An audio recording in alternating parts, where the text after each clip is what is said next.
eu mesmo, assim, eu nunca gostei dessa persona pública do Fernando Holliday. Então, assim, eu gosto de você como pessoa. E, inclusive, como eu digo para todo mundo, eu falo assim, não, essa persona pública aí eu também não gosto. Mas se você conhecê-lo pessoalmente, você vai ver que não é nada disso, né? Então, aí o que me faz gostar de você, além da sua persona pública, é porque eu te conheço. Então, assim, e as pessoas não te conhecem. Então, a gente, por exemplo, fez parte, acho que eu até te contei isso, a gente fez parte, eu acabei saindo de um grupo de WhatsApp que criaram, eu não vou nem dar muito, né, mas assim, criaram um grupo de WhatsApp e falaram, olha, vamos, né, um pouco antes da eleição de 2016, 2016 não, 2018, 2020, né? 2020, É, 2020, ano passado. Foi, é verdade. Vamos criar um grupo de WhatsApp, né, então, um pessoal já mais velho do movimento negro, então nós vamos criar um grupo de WhatsApp para ainda fomentar candidaturas negras para 2020 e também para 2022. Você me colocou nesse grupo ali também. Pois é, eu acho que você deve estar lá ainda. Aí, Tá, então, pois é. E aí a gente entrou nesse grupo, um grupo que começou propositivo e tal, daqui a pouco descambou, né?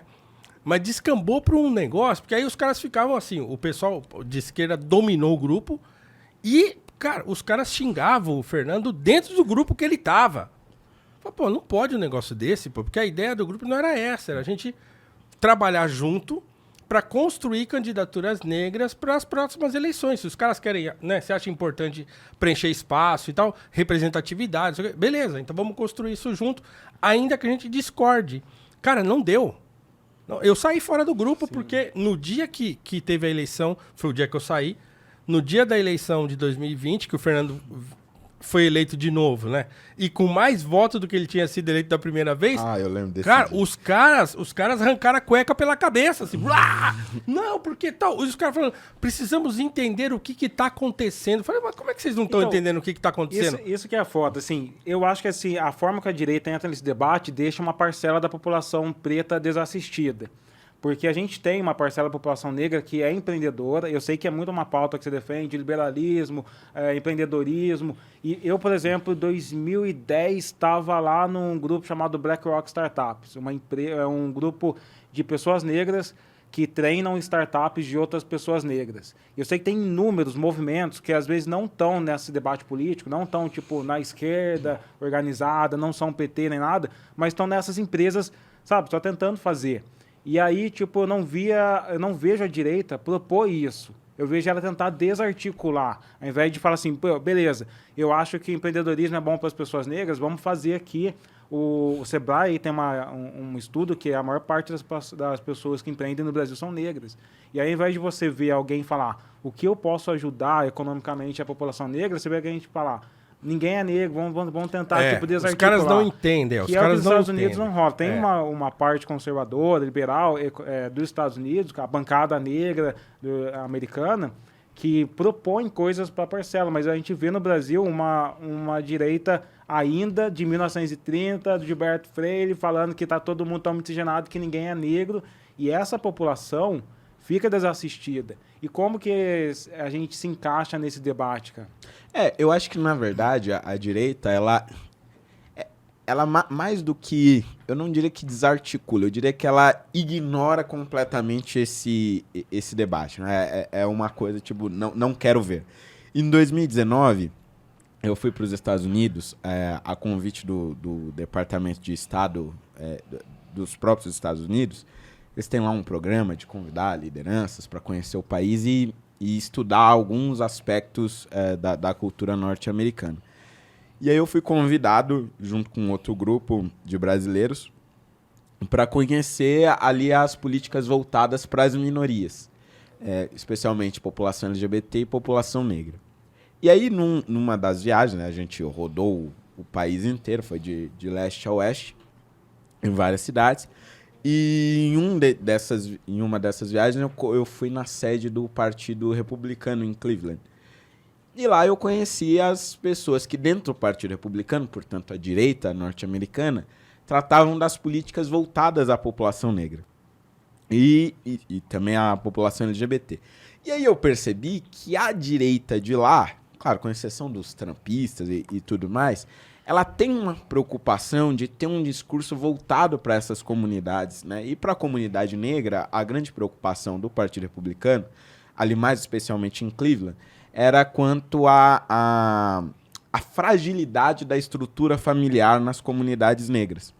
E quanto à fragilidade, e por conta dessa fragilidade da estrutura familiar, eles buscavam, por meio do incentivo ao empreendedorismo, fazer com que principalmente as mães negras ali, que geralmente acabavam ficando com seus filhos, etc., pudessem, por meio do empreendedorismo, garantir a sua independência e a independência da sua família. E várias políticas nesse sentido são desenvolvidas e apoiadas pelo Partido Republicano. Ali, no caso, era o Partido Republicano local, né? Mas não deixa de ser uma expressão nacional daquilo. E no Brasil, você não tem isso, né? Você não tem a direita preocupada com esses assuntos. Há realmente uma completa ignorância em relação a essa discussão e a discussão como o racismo, a discussão relacionada ao racismo como um todo. Então, eu acredito que falta a gente discutir meios de, sem abrir mão do que a gente acredita, sem abrir mão do que a gente defende, mas encontrar meios, sim, de dar maiores independências, né, maiores caminhos para que essas pessoas consigam superar suas não dificuldades. Que a esquerda também não dê os vacilos com a comunidade negra. Mas pelo menos discute, né? Porque eu acho que, por exemplo, nessa questão da empregabilidade, eu falo com o Paulo, a gente tem milhões de desempregados no Brasil. Muito provavelmente eles não vão conseguir, a gente não vai ter um cenário que a gente vai ter as pessoas ganhando emprego novamente. E a gente tem muitos pequenos e microempresários.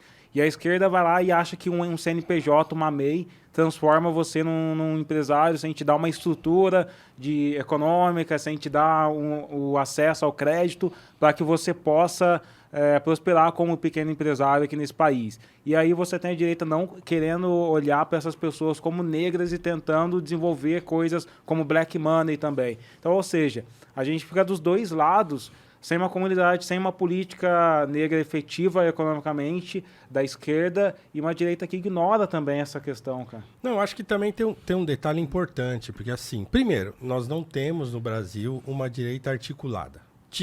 Estava começando quando veio um tsunami de destruição, certo? E arrasou com tudo. Então, hoje, a direita brasileira morreu. Não tem mais. Então, esses caras estão aí, vão me xingar porque eu estou falando isso, mas morreu. Não tem mais. Não tem mais uma direita. Porque, assim, eu sempre falo, a direita brasileira, antes do Bolsonaro, era, entre aspas, né, um clube de livros. E um clube de livros em que sentido? As pessoas estavam estudando, né? As pessoas de direita estavam lendo, estavam estudando, estavam se articulando. Você queria encontrar as pessoas de direita e ia nos lançamentos de livros de autores de direita, que estava todo mundo lá. E aí as pessoas estavam conversando e tentando encontrar caminhos e tal. Então, até aquele momento, era uma coisa nascendo, né? Incipiente, estava começando o negócio. Aí, de repente, veio um fenômeno político arrasador, que foi o bolsonarismo, e levou tudo. Né? Então, quer dizer, não temos mais. E, aliás, né, esse fenômeno que veio e arrasou tudo é justamente o fenômeno que a esquerda sempre caricaturizou como sendo a direita, ou seja, os caras conseguiram transformar a caricatura em realidade. Então você encontra hoje os caras... É claro que esse governo não vai se preocupar com isso, porque esse governo é exatamente esse. Não, porque aqui minha cor é o Brasil.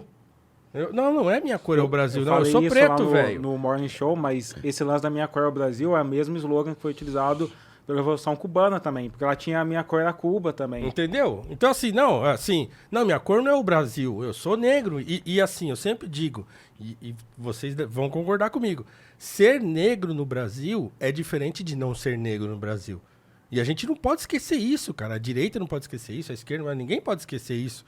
Né? Então, assim, até que a gente consiga atravessar esse período, que eu acho que é um período de transição, até que isso vá mudando, eu continuo sendo negro e isso faz diferença na minha vida.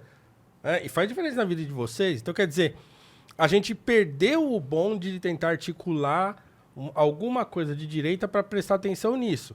Outra coisa, nós não temos propriamente partidos de direita articulados. Então, a gente tem hoje partidos que querem ser partidos de direita, mas não tem. Então, assim, você vai falar, a gente fala PSDB e tal, não é.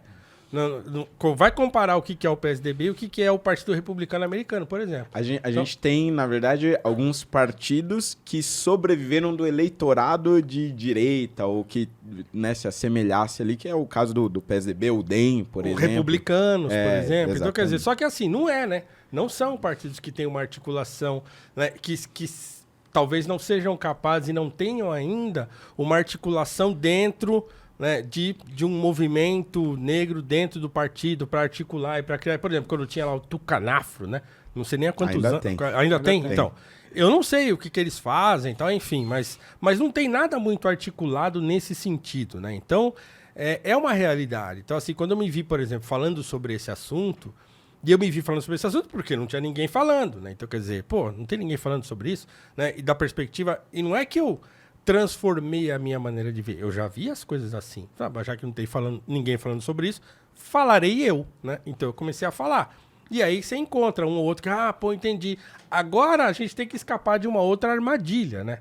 Que é a armadilha das pessoas pegarem o que a gente fala, a gente que é um pouco mais conhecido, pra botar na boca dele aquilo que eu não falei, né? Aquilo que o Fernando não fala. Então, assim, é um lance de construir, né, ou de, pelo menos, reconstruir o pouco que tinha sido construído, de tentar articular um discurso conservador ou liberal, né, no sentido de prestar atenção nessas pautas que são importantes.